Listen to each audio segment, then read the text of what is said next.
Ladies and gentlemen, boys and girls, children of all ages, welcome to Pitch Talk. We are fans of football dropping vlogs, videos and podcasts on the beautiful game. Check out our videos on YouTube and Instagram's IGTV, including special feature segments, 5 minutes with the G, the Straight Shootin View, coaching with JBK. We produce, record and edit video content and audio on Apple Podcasts, Google Podcasts, Verbal, Podomatic, Anchor, Spotify and other podcast platforms. Join the Pitch Talk revolution on Twitter, Instagram, Facebook and www.pitch-talk.com. The pitch is where we eat. The pitch is where we sleep. And the pitch is where we talk. I can see you now. I can see you now and then. I can see you now.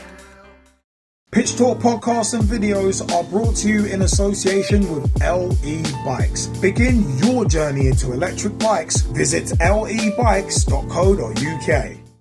Welcome to the Straight Shootin View.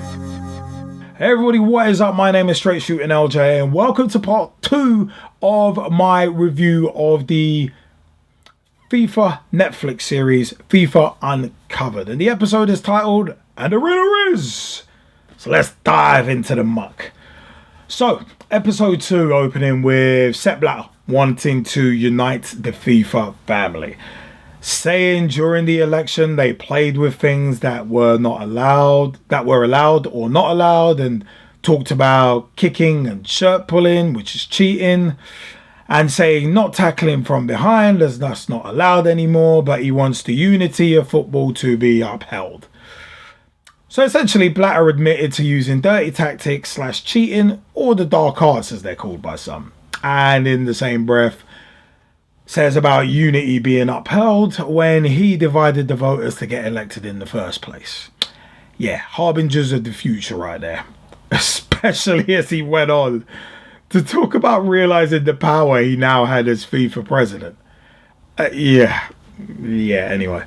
The World Cup, though, is definitely massive. And journalist, I think his name was David Conn, was actually right. Image building financially for FIFA, there's nothing bigger. But he and Valka were right about it giving power over countries, but the power of corruption was given to FIFA as well. The goal project made sense with every federation having its own headquarters and distributing the $400,000 that allocated to it to build facilities, etc. But it was said that Platini didn't want to hear about the shady stuff behind the game. Now, Furku Kidane is a name I'd never heard of before, but as the African football correspondent, he would have seen firsthand what happened in countries like Kenya, who was shown where the facilities weren't built, but the money went missing. But it was, again, unsurprising that he said FIFA didn't ask for any reports, so they didn't know what happened to the money, which I've said on Pitch Talk shows is the same thing that has always happened with the FA and the Premier League here in England. And like with the money that's supposed to filter down to grassroots level from the Premier League and from the Premier League's multi-billion-pound television deals. But FIFA calling themselves a bank is like, nah, that's utterly moronic. There's a legacy of development from Blatter's presidency, but there's a lot more of a legacy of greed and corruption from his presidency. And he was saying all the right things to the underprivileged and underdeveloped confederations and nations. Chuck Blazer got called a salesman, but you have to say Blatter is too. I mean, ISL going down, that was interesting, as it seemed to create massive questions around Blatter for the first time. But Blatter hiring a lawyer, Michael Zen Ruffinen, as his Secretary General, to me actually looked suspect. But it was interesting, it was even more interesting that he actually turned the guns inwards at the man he hired when he started asking questions and showed in a report mismanagement by Blatter. And he also identified conflicts of interest and potential corruption in the organisation itself. But of course, a corrupt organisation will always try and insulate itself when questions are asked from the outside or whistleblowers start talking. So seeing the FIFA Exco Executive Committee being formed and splitting into two camps wasn't of any great surprise, because one camp was obviously going to be for Blatter and the other for Zen Ruffian. And of course, Blatter would deny anything criminal. But you see battle lines getting drawn right down the middle. And Chuck Blazer, who is eventually a whistleblower, I said, is definitely a salesman. And he tried to make the accusation sound like a positive thing for Blatter. Like those accusing him were just haters, and it was, I mean, this is just it was top level deflection. But to hear Blatter was selling future competitions to show that there were no financial issues was hilarious. It reminds me of Barcelona back in August of 2022, selling off their future and saying, nah, but everything's fine though. Trying to get anyone in but Blatter in 2002 using Issa Hayatu was funny, but Blatter wouldn't be beaten. I mean, he was dug in like a tick even at that point due to his legacy ties with Havilands. But the way he sacked Zen Ruffian showed the true colours of Blatter, that anyone who stood in his way would be taken out. He literally sacked him there and then. And remember, he was the one who brought Zen Ruffian in.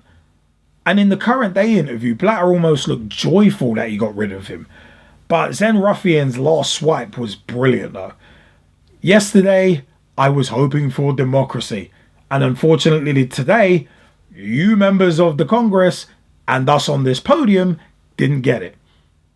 You can see Zen Ruffian clearly was trying to sort out FIFA and help it, but the good old boy networks once again came through for Blatter, and he was basically bulletproof at that point in 2002.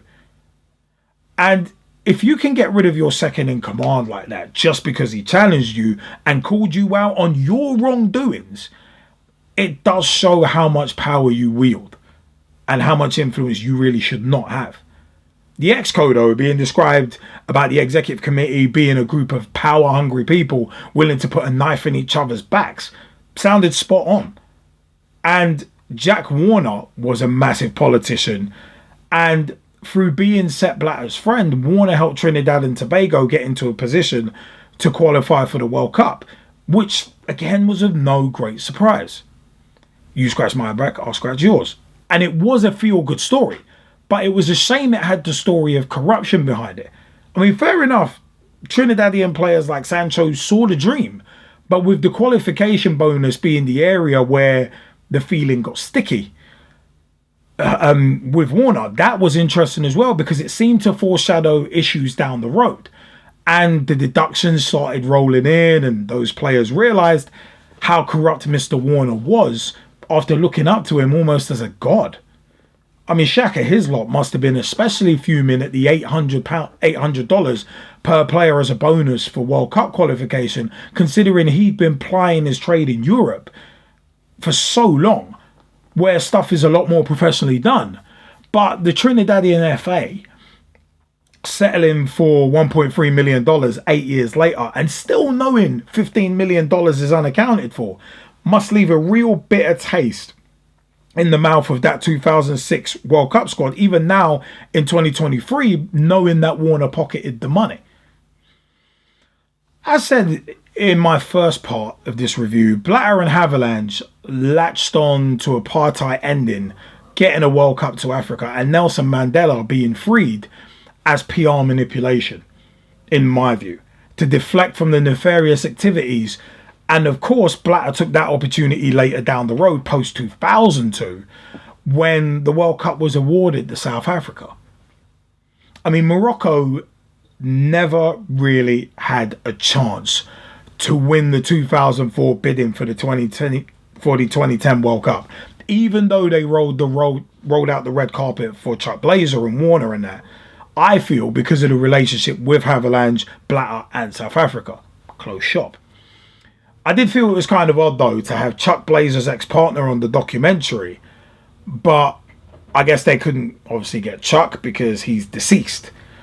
And it was sad that Blazer and Warner were basically using Nelson Mandela to make themselves look more powerful. I mean, it was interesting, though, the discussion about post-apartheid South Africa using the World Cup to put their best foot forward to the world. And it does show the power of football to cleanse an image, for sure.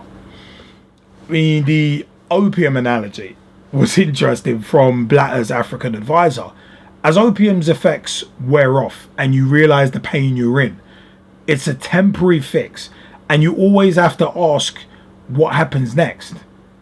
It once again showed that the corruption that South Africa paid for free votes from Warner Blazer and another ExCo member, and that FIFA approved it.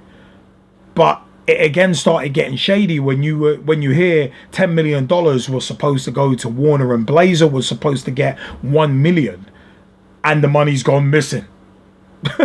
It's both absurd and disgraceful in equal measure, especially it was supposed to be for the impoverished Africans in the Caribbean.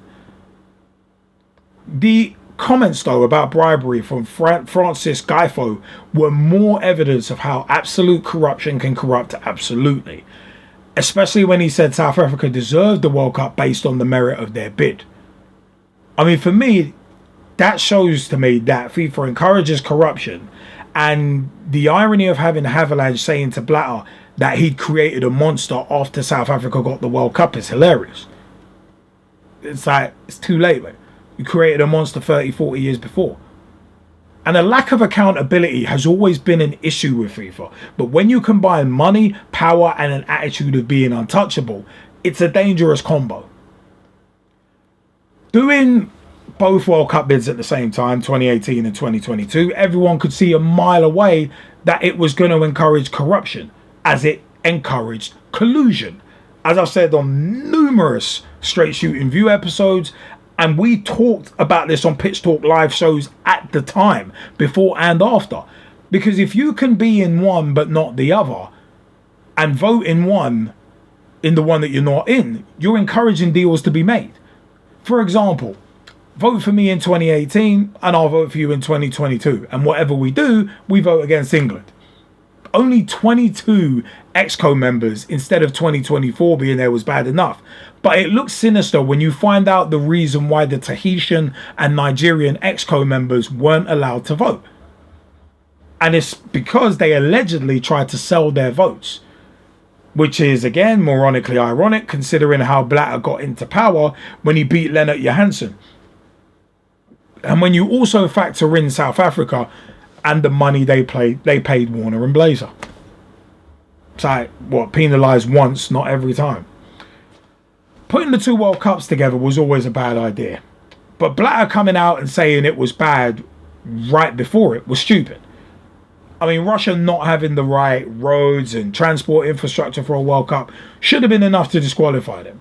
But, of course, we know that Putin greased the wheels to get the World Cup there. I mean, him promising to make it better was a joke. You can't win a World Cup bid based on promises, just brown paper envelopes. 2018, though, that World Cup was guaranteed to go to a European country. And this is not sour grapes, but it always should have been England, as we had the best technical bid. But you factor in the corruption and the fact that we're not liked as a footballing nation, you get us being eliminated from the first round with what, 1 to 2 votes. With that same logic, 2022 should have gone to America, USA, based on their bid. And again, they had the best stadia, etc., and had hosted in 1994. But at least down the road, they got awarded 2026 with Canada and Mexico. So it worked out for them eventually. But England, we got more from UEFA than FIFA, with 2 Champions League finals in 3 years, 2011 and 2013, and the final and semi-final for Euro 2020, which was played in 2021 because of COVID. Former ISL executive, though, Dominic Schmidt, was spot on when he said deciding the winners of the World Cup bidding shouldn't have been just by the ExCo, as they'd abused their power to the nth degree. I mean, he was so right, considering no accountability, no responsibility, nobody reining FIFA ExCo members in. You did get a free-for-all, where World Cup bids were clearly based on the money in brown paper envelopes, as it wasn't based on the credibility of bids at all. I think Chuck Blazer turned whistleblower to the FBI because 2022 got awarded to Qatar. I honestly do. Bearing in mind how his ex-partner has said he was devastated.